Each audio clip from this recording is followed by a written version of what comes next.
Hello, isa ka na rin ba na nawawala ng pag-asa? At kapag pinasok na po natin ang maging content creator dito sa ating Reels, gagawa na po tayo ng ating mga sariling pelikula na dapat tayo ang bida, hindi tayo magiging kontrabida. Tayo dito ang director, editor, video photographer pa, lahat dito, editing pa, lahat gagawin mo dito. Dahil sarili natin ang ibibidyo natin. At pag ginampanan natin at ginawa na natin, natural, gagalingan na po natin ng todo-todo. At syempre, kailangan original content para panoorin ang ating lahat ng gagawin. At hahanap-hanapin na tayo lahat ng makakanood ng ginawa natin. Kaya lang nakakalungkot lang po yung iba. Dapat na pagbutihan ang gumawa ng mga video, original content at engaging na mga video.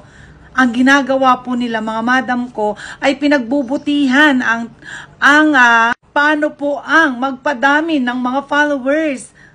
Ang dami nga natin magiging followers kung wala naman magiging viewers at wala naman din tayong ginawa na mga content para po panoorin tayo at mamimiss tayo ng mga nakanood ng mga una natin mga ginawang mga videos. At sigurado, maniwala kayo sa akin, sila na po ang hahanap sa atin para panoorin ang mga ginawa nating reels o videos mga madam.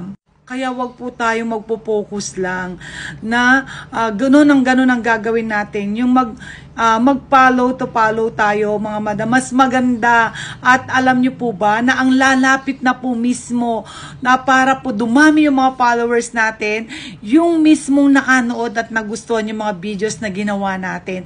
So dadami na ng kusa yun. Organic na dadami ang followers natin. Sila kasi ang hahanap sa atin. So, ang mas maganda nating gawin, aking mga madam, mga bossing, at aking mga anak, gumawa talaga tayo ng magaganda nating mga videos. Okay po? Dito na lalabas kung kano yung magaling natin. Galing nating umakting, galing nating sumayaw, galing nating kumanta, at mga skills natin na nakatago dyan, lahat po yan lalabas pagka po ginalingan natin. At kailangan po na yung makikita na tayo po ay kanilang iiduluhin at panonoorin talaga na yung ginawa natin na talagang tayo yung bida. Maging bida doon sa lahat ng mga pinapakita natin dito sa ating mga videos, mga madam ko, hanap-hanapin talaga nila tayo. Kaya kung nagustuhan nyo po ang videos na to, pa-share and follow na rin. At isa pang kagandahan, sa lahat ng makikita ko, nag-share at nag-like at share ang ating live. Kaya si Ma'am Shi po, ngayong buwan na to ay mamimigay tayo ng isa at hindi lang isang cellphone po sa mga top fan, mga followers natin at sa lahat na nag-share at sa mga bagong followers. Thank you so much po sa inyong lahat. Maraming salamat po. Sana po ay maging gabay lang ito sa ating mga madam. Thank you so much and God bless everyone. Bye!